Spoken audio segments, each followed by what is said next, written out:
So what is the joint predominantly involved? We can see that predominantly it is the PIP joint that is involved, not much of DIP involvement.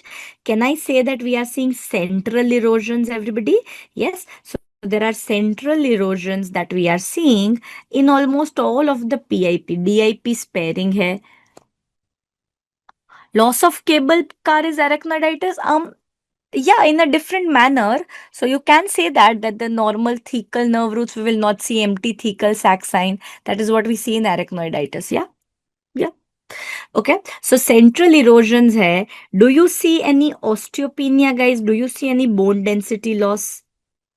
Not really. The bone density looks just fine, right? So the bone density is normal. So whenever we are talking about erosions and we are talking about inflammatory arthritis, we want to compare bone density and the location of the erosions and the joints which are involved. So now it becomes very important to say there is no involvement of DIP, there is no involvement of the intercarpal joints, there is no involvement of metacarpophalangeal, which kind of rules out rheumatoid arthritis, isn't it? So that's what we will write, that this is what helps us distinguish it from RA, where you will have DIP sparing, but metacarpophalangeal is most common, intercarpal is most common. And how will the erosions be in rheumatoid arthritis? They will be marginal erosions associated with osteopenia, isn't it? So that is what we will see in rheumatoid arthritis. Here we see the typical central erosions, and now you can talk about the seagull sign, where you can see कि ये central erosions ऐसे आ रहे हैं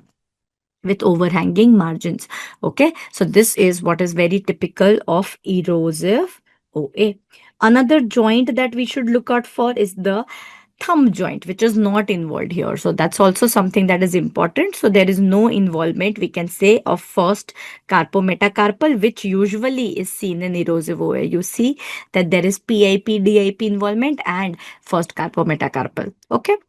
Plus the age of erosive OA is going to be a little older group of patients. So this is something that you see in older group, and bone density being normal is also important. No, erosive OA does not spare DIP. No, no, no. It does not. In this case, it has spared, but otherwise it can involve. In fact, it involves, that favors its diagnosis. Okay.